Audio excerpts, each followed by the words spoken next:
श्री स्वामी चरित्र सारामृत अध्याय 13 श्री गणेशाय नमः। शुक्ल पक्षीचा शशिकार वाढे जैसा उत्तरोत्तर तैसे हे स्वामी चरित्र अध्यायी वाढले। द्वादशाध्यायाचे अंत्ये श्रीपाद भटबाळपा प्रति कपटयुक्तीने पशु पाहती परी झाले व्यर्थची। स्वयंपाकाधिक करावयाशी लज्जा वाटत असे त्याशी तयांते एके समयाशी काय बोलती समर्थ निर्लज्जाशी सन्निधी गुरु असे जाण निरंतर ऐसे बोलता सद्गुरु बाळपास म्हणी समजला। सेवेकऱ्या माझी वरिष्ठ सुंदराबाई होती ते तिने सेवेकऱ्यास नित्य त्रास द्यावा व्यर्थची। नाना प्रकार बोलवणी करी सर्वाचा अपमान परी बाळपावरी पूर्ण विश्वास होता तिचा। परी कोणे एके दिवशी मध्यरात्रीच्या समयाशी लघुशंका लागता स्वामीशी बाळपा ते उठविले। तैपासून बाळप्पाशी त्रास देता हरदिशी गाराने सांगता समर्थाशी बाई ते शब्दे ताडिती। अक्कलकोटी श्री समर्थ प्रथम जा याचे घरी येत तो चोळप्पा विख्यात स्वाभिभक्त जाहला। एक तप पर्यंत स्वामी सेवा तो करीत तयांशी द्रव्यशा बहुत असे सागरती लागली। दिवाळीचा सण येता राजमंदिरा माझी समर्थ राहिले असता आनंदात वर्तमान वर्तले। कोण्या भक्तेवेर समर्थाशी अर्पिले होते चंद्रहाराशी सणानिमित्त त्या दिवशी अंगावरी घालावा। राणीचे या मनात विचार येता त्वरित सुंदराबाईशी बोलत चंद्रहार द्यावा की। सुंदराबाई बोलली तो आहे चोळप्पा जवळी ऐशी ऐकता त्या काळी जमादार पाठविला। गंगूलाल जमादार चोळप्पा जवळी ये सत्वर म्हणे द्यावा की जी चंद्रहार राणी साहेब मागती। चोळप्पा बोले तयाशी हार नाही आम्हापाशी बाळपा ठेवितो तयाशी तुम्ही मागून घ्यावा की। ऐशी ऐकून उत्तर गंगूलाल जमादार बाळपा जवळी येऊन साचर हार मागू लागला। बाळप्पा बोले उत्तर आपणापाशी चंद्रहार परे चोळप्पाची त्यावर सत्ता असे सर्वस्वे। ऐसे कोण बोलणे जमादार पुसे चोळप्पा कारणे जवाब दिला चोळप्पाने बाळप्पा देती तरी घेईजे। ऐसे भाषण ऐकून जमादार परतून नृपमंदिरी येऊन वर्तमान सर्व सांगे। चोळप्पाची ऐकून कृती राग आला राणीप्रती सुंदराबाईने ही गोष्टी तया विरुद्ध सांगितल्या। कारभार चोळप्पाचे करीत होता आजवरी तो काढून त्यास दूर करावे राणी म्हणत असे। असो एके अवसरी काय झाली नवलपरी बैसली समर्थांची स्वारी भक्तमंडळी वेष्टीत। एक वस्त्र तयात वेळी पडले होते श्रीजवळी तयाशी करून या झोळी समर्थे करी घेतली। अल्लक शब्द उच्चारिला म्हणती भिक्षा द्या आम्हाला। त्यावेळी सर्वत्राला आश्चर्य वाटले। झोळी घेतली समर्थे काय असे उणे ते जे दर्शना आले होते त्याशी भिक्षा घालती। कोणी 1 कोणी 2 रुपये टाकीती आणून न लागता एक क्षण 100वरी गंती झाली। झोळी चोळप्पा ते देऊनी समर्थ बोलले काय वचन चोळप्पा तुझे फिटले ऋण स्वस्त आता असावे। पाहून या द्रव्याशी आनंद झाला तयाशी परिणा आले मानसी श्रीचरण अंतरले। चोळप्पाशी दूर केले बाईशी बरे वाटले। ऐसे काही दिवस गेले बाळप्पा सेवा करीताती। कोणे एके अवसरी सुंदराबाई बाळप्पावरी रागवणी दृष्टोत्तरी ताडण करी बहुसाळ। ते ऐकून बाळप्पाशी दुःख झाले मानसी सोडून स्वामी चरणाशी म्हणती जावे येथोनी। आज्ञा समर्थाची घेऊन म्हणती जावे येथून याकरिता दुसरे दिनी समर्थाजवळी पातले। तेव्हा एका सेवेकऱ्यास बोलले काय समर्थ बाळप्पा दर्शनास येत त्याशी आसन दाखवावे। बाळप्पा येता त्या स्थानी आसन दाखविले सेवेकरांनी। तेव्हा समजले निज मने आज्ञा आपणा मिळेना। कोठे मांडावे आसन विचार पडला मात्या लागून तो त्याच रात्री स्वप्न बाळप्पाने देखिले। श्री मारुतीचे मंदिर स्वप्ने आले सुंदर तेथे जाऊन सत्वर आसन त्यांनी मांडिले। श्री स्वामी समर्थ या मंत्राचा जप करीत एक वेळ दर्शना येत हिशोब ठेवीत जपाचा। काढूनिया दिले बाळप्पाशी आनंद झाला बाईशी गर्भ भरे ती कोणाशी मानिनाशी जाहली। सुंदराबाईशी करावे दूर समर्थांचा झाला विचार त्याप्रमाणे चमत्कार करून या दाविती। परी राणीची प्रीतीबाई वारी बहु होती या कारणे कोणाप्रती धैर्य काही होईना।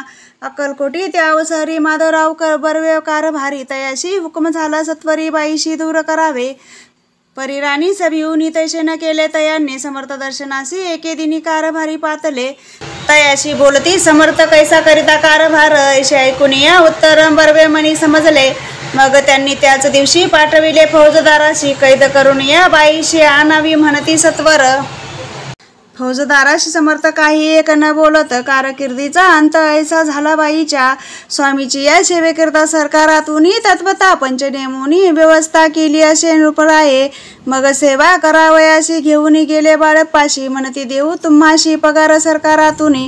बाळप्पा बोलले तयाशी द्रव्यांशा नाही आम्हाशी आम्ही निर्लोभ मानशी स्वामी सेवा करू की। बाळपाचा जप होता पूर्ण एका भक्तास सांगोने करविले श्रीनी उद्यापन हिशोब जपाचा घेतला बाळपानी चाकरी एकतप सरासरी केली सत्तम प्रकारे समर्था ते प्रिय झाले दृढ निश्चय आणि भक्ती तैसे सद्गुरुचरणी आसक्ती तेने देतच मोक्ष हाती अन्य साधने व्यर्थची उगीच करीती दांभिक भक्ती त्यावरी स्वामी कृपा न करती सद्भावे जो नमस्कारी ती त्यावरी होती कृपाळू अक्कलकोट निवासी या जय जयाजी स्वामी राया रात्रंदिन तुझ्या पाया विष्णू शंकर वंदिती इति श्री स्वामी चरित्र सारामृत नाना प्राकृत कथा संमत सदा भक्त परिसोत त्रयोदश अध्याय गोढा इति श्री स्वामी चरित्र सारामृते त्रयोदश अध्याय श्री स्वामी चरणार्पणमस्तु शुभं भवतु श्री स्वामी समर्थ। श्री स्वामी चरित्र सारामृत अध्याय 14 श्री गणेशाय नमः।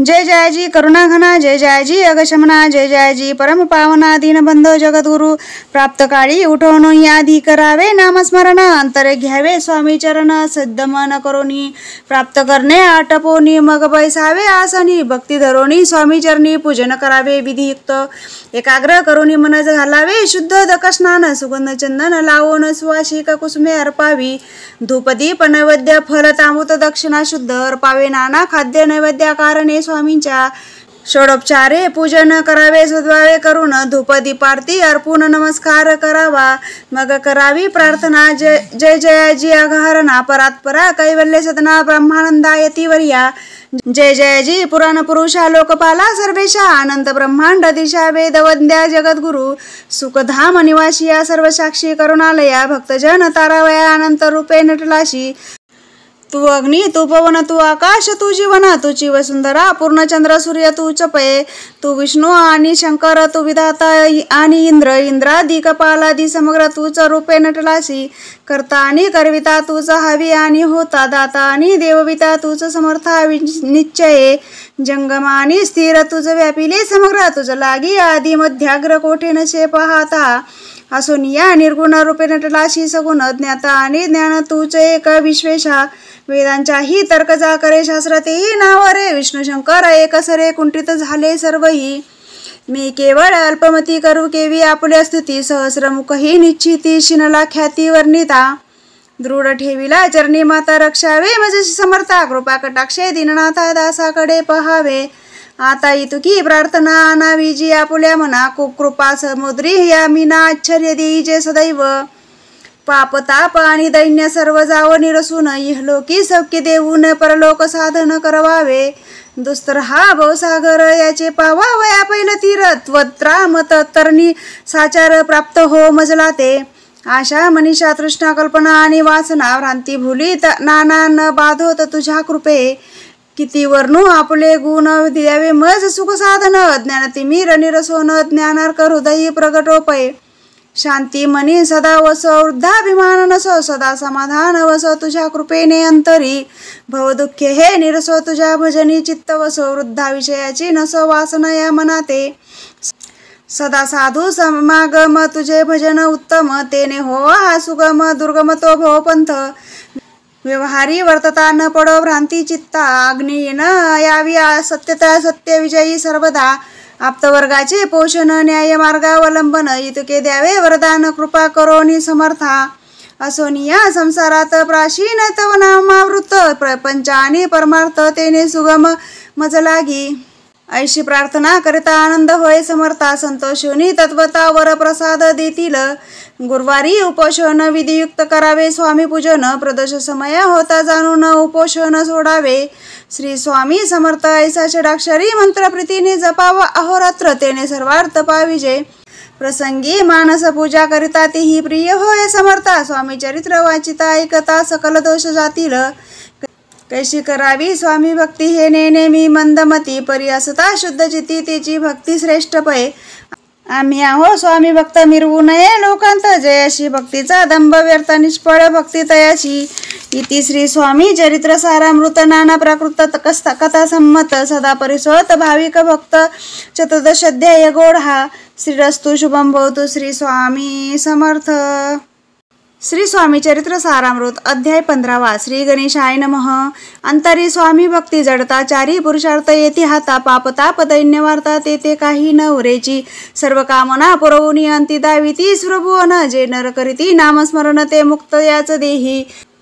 मंगळवेढे ग्रामात राहत असता श्री समर्थ ग्रामवासी जन समस्त वेडा म्हणती तयाशी शीतोष्णाची भीती नशेची ज्याची या चित्ती सदा अरण्यात वसती एकांतस्थळी समर्थ परमेश्वर रूप येती ऐशे ज्यांच्या वाटे चित्ती ते करिता स्वामी भक्तीत निजन हासती तया ते। त्यावेळी मंगळवेड्यात बसप्पा तेरी राहत दरिद्रे पिढीला बहुत दीनस्थिती तयाची। तो एके दिनी फिरत फिरत सहज बना माझे जात तो देखिले श्री समर्थ दिगंबर येती राज कंटक शय्या करो नेतीयवरी केले शयन ऐशे नवल देखुनी लोटांगण घालीतसे अष्टभावे दाटूनी माथा ठेवी श्रीचरणी म्हणे कृपा कटाक्षे करोनी दासाकडे पहावे। स्वामी चरणाचा स्पर्श होता ज्ञानी झाला तो तत्वता कर जोडून स्थविता झाला बहुत प्रकारे पाहुनिया प्रेमळ भक्ती अंतरी संतोषले येती वरदहस्त ठेविती तत्काळ मस्तकी तयाचे। बसप्पाचे श्रीचरणी मनल जडले तै पासोनी राहू लागला निशिदिनी स्वामी सन्निध्य आनंदे। मग बसप्पाची कांता ऐकून ऐशी वार्ता करीतसे अकांता म्हणे घर बुडाले। बसप्पा येता गृहाशी दृष्टोत्तरे बोले त्याशी म्हणे सोडिले संसाराशी वेड काय लागले। परी बसप्पाचे चित्त स्वामीचरणी आसक्त जनापवादान भीत व नसे चाड कोणाची। एके दिवशी अरण्यात बसप्पा स्वामी सेवा करीत तव झाली असे रात घोरतम दाटले चित्त जडले श्रीचरणी भीती नशे काही मनी। दोन प्रहर होता रजनी समर्थ उठवणी चालले पुढे जाता समर्थ बसप्पा मागे चालत प्रवेशले घोर अरण्यात क्रूर श्वापदे ओरडती। परी बसप्पाचे चित्ती न वाटे काही भीती स्वामीचरणी जडली वृत्ती देह भान नसेची। तो समर्थ केले नवल प्रकट झाले असंख्य व्याल भूभाग व्यापिला सकळ तेजे अग्नि समान। पादस्पर्श सर्पा झाला बसप्पा भानावरी आला अपरिमित देखिला सर्पसमूह चुफुकडे वृक्ष शाखा अवलोकित तो सर्पमय दिसत मागे पुढे पाहत तो दिसत सर्पमय पाहुनिया ऐशी परी भयभीत झाला अंतरी तो तयाशी मदुत्तरी समर्थ काय बोलले भिऊ नको या समयी जितके पाहिजे तितके घेई न करी अनुमान काही दैव तुझे उदेले। असे बोलता समर्थ बसप्पा भय सोडून त्वरित करी घेऊन या अंगवस्त्र टाकीत एका सर्पावरी गुंडाळोनी सर्पात्वरित सत्वर उचलोनी घेत तव सर्प झाला गुप्त तेजेही नष्ट जाहले। तैथोनिया परतले सत्वर ग्राम माझी आले बसप्पा सहित बैसले समर्थ एका देऊळी तेथे आपुले अंगवस्त्र बसप्पा सोडून पाहत तव त्यात सुवर्ण दिसत सर्पगुप्त जहा ऐशे नवल देखुनी चकित झाला अंतकरणे माथा ठेवी स्वामी चरणी प्रेमाश्रू नयने वाहती। त्याशी बोलले येतीश्वर घरी जावेत वा सत्वर सुखे करावा संसार दारा पुत्रा पोषिजे। असो तो बसप्पा भक्त संसार सुख उपभोगीत रात्रंदिन श्री स्वामी समर्थ मंत्र जपे अत्यांदरे। इति श्री स्वामी चरित्र सारामृत नाना प्राकृत कथा संमत सदा भाविक परिसुत 15 अध्याय गोढा। श्री स्वामी चरणार्पणमस्तु श्रीरस्तु शुभं भवतु। श्री स्वामी